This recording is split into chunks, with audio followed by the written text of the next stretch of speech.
Bienvenue dans nos studios, on est à Olatano 2.0. Ces studios qui sont en fait la représentation d'une capsule qui va nous porter de notre passé vers notre destinée, de notre histoire et de notre mémoire vers ce qu'on aura décidé d'en faire ensemble. Moi c'est Dia et je suis simplement là pour vous présenter une application que nous avons développée et qui a pour but de nous familiariser à une histoire que certains diront douloureuse de prime abord, mais qui est également pour nous une histoire de réconciliation, de réparation, au-delà des vicissitudes de cette histoire qu'aura été l'esclavage colonial, les razzias négrières. Il y a certainement une autre manière d'envisager la façon dont nous déciderons de faire ensemble société, parce que de planète nous n'en avons qu'une, et c'est ce qui explique d'ailleurs le nom de l'association Olatano, que nous avons choisi de mettre en lumière. Olatano 2.0 est le nom de cette association, comme pour dire que même en temps de confinement, en temps de séparation, en temps d'éclatement, il reste possible et il est nécessaire de parvenir à créer des liens. Alors si ce sont les outils numériques qui nous le permettent, bien au-delà des contraintes qui nous sont imposées dans l'espace social qui est le nôtre et que nous partageons tous ensemble, ces luttes de reconnaissance, ces injonctions à aller au-delà des dénis de reconnaissance de cette histoire et de chacun de ces aspects sont précisément le lieu et le moment que nous choisissons pour les transformer, les changer et en faire définitivement des moments d'admirable capacité à rebâtir et reconstruire lorsque tout était détruit et tout avait explosé. Nous sommes donc dans un mois particulier. On est au mois de mai de l'année 2021, c'est 20 ans après que l'État français ait reconnu l'esclavage comme crime contre l'humanité. Et pour nous, nous ne faisons pas de distinction entre esclavage et colonisation parce que l'un procédant de l'autre, nous dirons que ce qui succède procède de ce qui précède. C'est-à-dire qu'à la réalité, ce que la révolution industrielle aura permis aura été fait sur la base de l'accumulation de capital et de connaissances engrangées pendant toute la période dite esclavagiste de l'Occident. Mais au-delà de cela, il est à noter également que la révolution industrielle elle-même sera le point de départ à une autre forme d'oppression avec des formes beaucoup plus violentes sur le continent. Donc Olatano se veut pour nous un lieu et un temps de réconciliation, de rassemblement, ce qui est le sens du terme à l'origine. 2.0, parce que nous considérons que c'est par cette forme d'oralité post-moderne que nous réussirons à rassembler, à recréer du lien, là où en fait beaucoup de personnes voient simplement un champ social éclaté, qui se manifeste tant dans les difficultés que nous avons ici en France en l'occurrence et dans l'espace francophone de manière plus large, à assumer certaines parts de notre passé, à en juger d'ailleurs par le fait que la commémoration du bicentenaire de la mort de Napoléon, l'empereur, aura été marquée par plusieurs célébrations où on a vu le président de la République prendre la parole et véritablement faire l'éloge de ce qui, à n'en point douter, est un point focal de l'histoire française et européenne. Eh bien, nous avons également d'autres raisons de fêter ce mois de mai et en l'occurrence, pour nous, afro-descendants, ce pourrait être le lieu et le temps où une forme de reconnaissance juridique se fasse jour, se soit fait jour, dans le cadre de ce qui est de la mémoire de l'esclavage transatlantique. Aussi bien, donc nous considérons que ce mois, là où il pourrait apparaître comme un mois de tension interne, un mois dans lequel plusieurs injonctions paradoxales et contradictoires créent de la douleur, nous faisons le choix d'en faire un mois où nous réussirons, coûte que coûte et quoi que cela nous demande, de réunifier notre vision du passé, de restructurer notre confiance en nous-mêmes, notre capacité à évoluer, et cela, nous le ferons en nous inspirant de toute l'histoire de ces navires qui ont fait cette traversée, en portant avec eux bien plus que des empires, une culture, une vision de l'humain, une vision de l'humanisme. Et c'est cette vision de l'humanité qui a été transbordée des côtes de l'Empire Congo jusqu'à l'Amérique centrale, Saint-Domingue à l'époque, Haïti en réalité première nation nègre quelques années plus tard. Eh bien, c'est celle-là que nous voulons vous conter, c'est à celle-là que nous voulons vous inviter.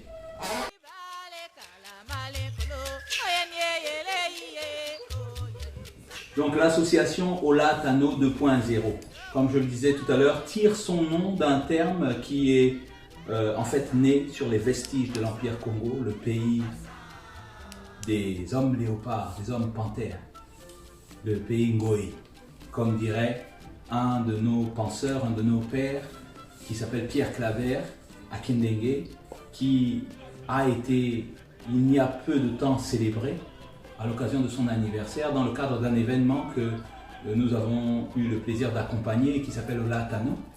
Olatano voulant dire, comme je disais, les retrouvailles, le rassemblement, l'unité. Et c'est un des thèmes qui est cher justement à ce penseur, poète, lyrique que nous avons eu l'honneur d'accueillir à Nantes d'ailleurs en 2009 lors du lancement de l'Institut des études avancées, où il était venu justement expliquer la tension qui existe et continue de perdurer entre tradition et modernité pour tous les peuples et les pays ayant été victimes de l'esclavage colonial en Afrique noire en particulier. Et ce que nous avons eu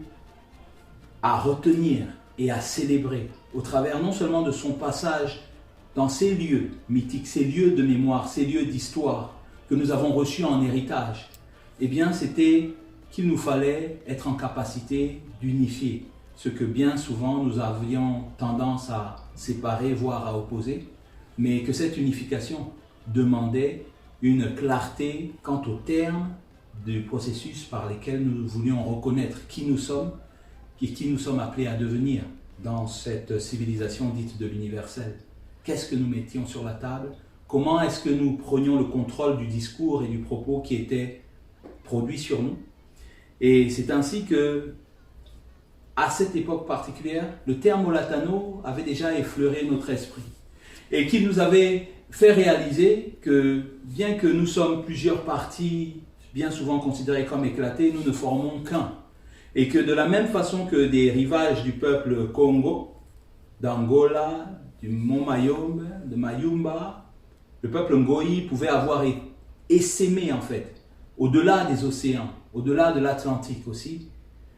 de la même façon que on retrouve des nègres, des noirs, des deux côtés de l'Atlantique. Et bien aujourd'hui, de la même façon, on trouvera de l'art nègre, de la culture noire, des deux côtés de cet océan qui aura été un lieu de sépulture pour plusieurs, de la même manière qu'aujourd'hui, c'est la mer Méditerranée qui sert de sépulture dans des conditions dramatiques. Que si nous n'avons pas le courage de regarder comme étant le prolongement, voire la succédanée d'une histoire difficile qui nous a encore été donnée de considérer, mais sans véritablement y plonger nos regards, eh bien, nous serons dans une situation où nous resterons démunis face à ce que nous subirons. Et c'est ce qu'il nous a transmis, et c'est ce qui a donné naissance à un projet de création d'un centre culturel sur les bords du fleuve, la Loire, qui avait été un fleuve qui a vu partir plusieurs expéditions coloniales, à une époque où le Code noir, en 1685, avait été édicté, à une époque où nous étions encore dans une situation où l'Empire Congo pouvait être considéré comme une entité unifiée. Sauf qu'il y avait eu 20 ans avant l'édiction du Code noir, donc en 1665, une bataille, dite bataille de Mbwila, au terme de laquelle l'Empire tout entier s'était effondré. Et jusqu'aujourd'hui, ces différentes parties n'avaient pas encore pu se réconcilier, se réunifier. Et souvent, le regard qui sera porté sur une Afrique dite esclavagiste est un regard qui procède de cette histoire sans forcément qu'elle ait été soumise à un regard qui permette de réunifier diverses parties qui semblent tellement différentes aujourd'hui qu'on a du mal à réaliser qu'elles ne sont qu'une. Et si cela est vrai pour l'Empire Congo, si cela est vrai pour le peuple africain déporté, cela l'est également de toute l'humanité à laquelle justement nous sommes invités à participer, et nous le faisons d'un idéocentrisme et d'une vision du monde, d'un humanisme nègre. C'est celui-là qu'Olatano nous permet aujourd'hui de mettre en forme et auquel il nous permet de donner naissance dans le projet que nous voulons vous faire partager au travers de ces quelques vidéos, podcasts que nous vous invitons à suivre tout au long de ce mois des mémoires.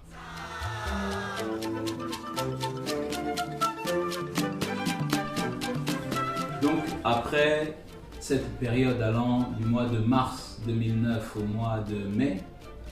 donc une période d'initiation passée au pied du maître, nous avions perçu le potentiel contenu dans le nom Olatano comme étant un potentiel de réunification, un potentiel de réunion de l'imaginaire éclaté des peuples qui avaient été déportés lorsque certains ont été incarcérés à ciel ouvert en restant sur le continent. Et c'est une réalité que la vie, l'œuvre et les textes de Pierre Claver Akenenge ne cessaient en fait de déclamer. Il nous a été donné donc de créer un centre culturel sous son inspiration en réalité, auquel nous avons donné le nom de Mbanja. Mbanja pourquoi? Parce que le Mbanja est le lieu d'initiation, le lieu de rassemblement, le corps de garde en réalité, où les guerriers culturels que nous étions avaient décidé de se rassembler pour mettre en commun leurs forces, pour diminuer tout ce qui pouvait les séparer et permettre en réalité de rassembler ce qu'ils avaient de meilleur, de manière à l'apporter à l'ensemble de la société. Donc, ce centre culturel africain, le Mbanja, qui s'était créé donc à Nantes sur les bords de la Loire, avait ceci de symbolique et de poétique que Nantes avait été plaque tournante du commerce négrier et que nous venions en fait d'un pays dont la capitale est appelée Libreville, terre de liberté, et que le rassemblement de toutes nos forces et de toutes nos compétences avait pour but de créer un espace à la fois culturel et économique également, au sein duquel nous serions en capacité de faire avancer le projet qui nous était tellement cher, celui de la réparation des dommages causés par l'esclavage colonial. Ce projet a vu beaucoup de séquences se produire en lui-même, mais une même constante a été celle de rassembler, de réunifier nos forces en regardant vers la même direction, mais en se rappelant que nous venions d'une même terre-mère et que le retour à cette terre n'avait pas forcément à être physique, il avait à être symbolique. Et c'est ce que nous voyons comme valeur derrière le mot Olatano, c'est les valeurs de ce que nous avons en commun. Nous avons cette terre en commun, cette planète. Et la façon dont le système économique, la façon dont les systèmes politiques pouvaient la détruire, cette terre mère de l'humanité, non seulement l'Afrique, mais partout où nous vivons et partout d'où nous tirons subsistance, mouvement, énergie, eh bien, il était de notre devoir de la protéger. C'était dans ce sens que le mot Mbanja nous semblait vraiment approprié, également parce que, au-delà de signifier la maison ou le temple initiatique, nous considérions que c'était d'abord et avant tout le nom de la capitale de l'Empire Congo, Mbanza Congo, lieu dont plusieurs âmes, appelées bois d'ébène, du fait des vicissitudes de cette histoire, ont été déportées. Et la ville de Nantes en particulier a vu un navire qui est un navire négrier, la Marie Séraphique, quitter ses côtes avec en son bord plusieurs adolescents qui allaient au final être vendus à Saint-Domingue, qui deviendrait Haïti quelques 25 années plus tard. Dans notre imaginaire, nous nous sommes dit que si quelqu'un avait été kidnappé lors d'une razzia autour de 12, 13 ou 14 ans, il pouvait encore très bien à 37 ans ou 40 ans être partie prenante de cette révolution. Et c'est pour cette raison que nous avons formé l'idée, conformément à ce que justement Pierre Claver Akenenge nous disait et nous communiquait, comme étant la nécessité de la liberté, la nécessaire volonté d'émancipation qui permettait en fait de lever tous les carcans et toutes les chaînes mentales héritées de l'époque d'esclavage colonial, qui nous laissait dans une forme de folie sur le plan symbolique, une forme d'enfermement. Eh bien, sortir de cet enfermement, c'était récupérer des mains de l'oppresseur le pouvoir de dire que c'est à lui qu'on demanderait réparation, et c'était prendre sur nous le devoir de mener à terme cette réparation. C'est cela que nous avons eu à faire dans ce centre culturel, et aujourd'hui, compte tenu des restrictions qui nous séparent, comme si nous étions les membres d'un même corps, empêchés de communiquer les unes avec les autres, nous sommes encore ramenés à cette histoire d'un continent qui a été éclaté, comme plusieurs membres d'un même corps qui auraient été séparés, et qui nous a fait réaliser que c'est la même histoire que nous vivions depuis l'époque de la haute antiquité égyptienne.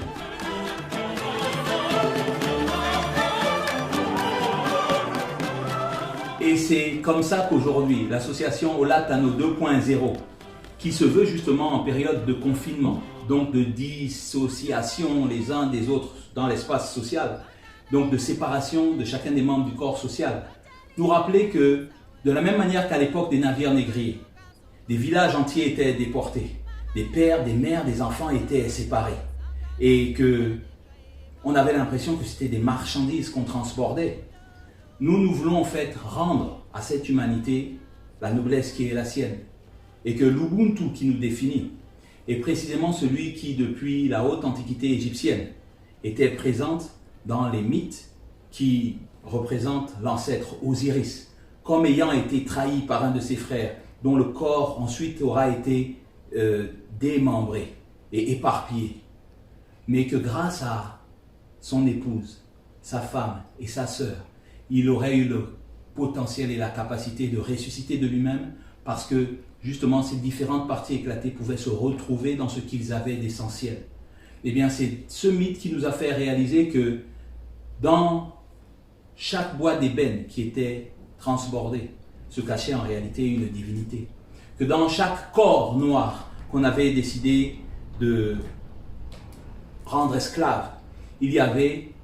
l'éternité et la liberté infinie sous forme de potentiel qui pouvait se réaliser. Et c'est ce qui fait qu'aujourd'hui, nous vous présentons une application qui a pour but de permettre à chacune et à chacun d'aller au-delà des limites que bien souvent nous nous fixons. Des limites vis-à-vis de nous-mêmes d'abord, qui ensuite se transcrivent dans des limites vis-à-vis de nos relations avec le prochain, avec l'autre, avec la personne que nous avons à nos côtés et à laquelle nous devons parler, quel que soit ce à quoi il peut ressembler, quel que soit ce à quoi nous l'associons en réalité.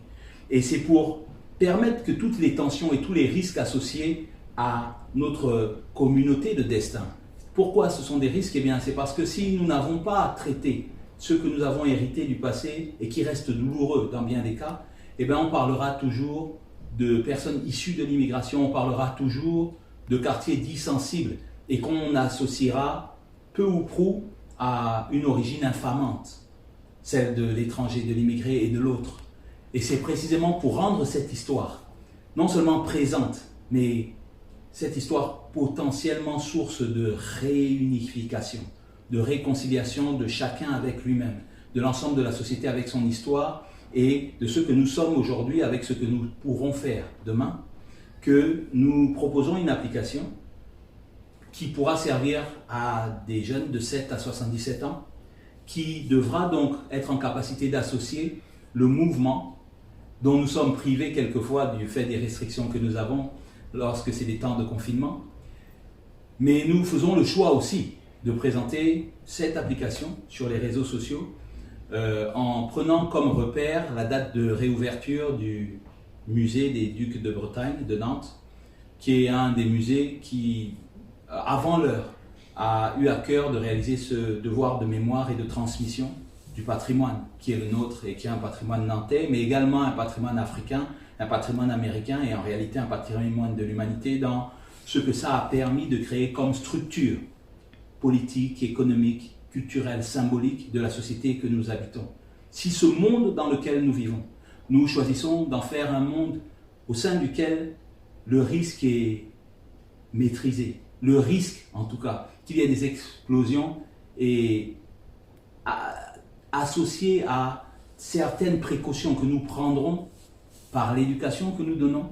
par la volonté que nous avons de nous rassembler, eh bien, nous utiliserons cette histoire de la Marie séraphique déportant des corps noirs, des bois d'ébène, qui sont des divinités incarnées, si on en croit les mythes de l'ancienne Égypte, pour rappeler que le corps d'Osiris s'est réuni essentiellement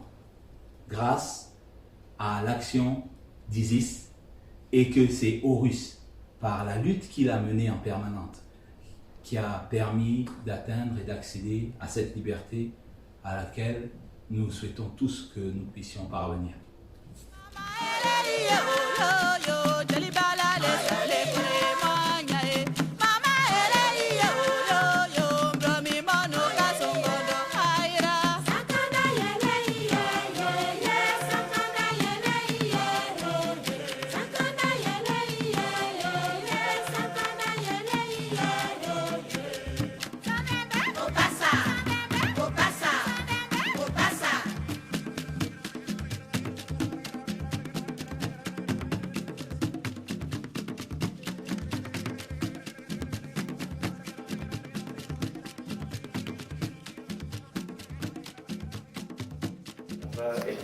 Plus précis,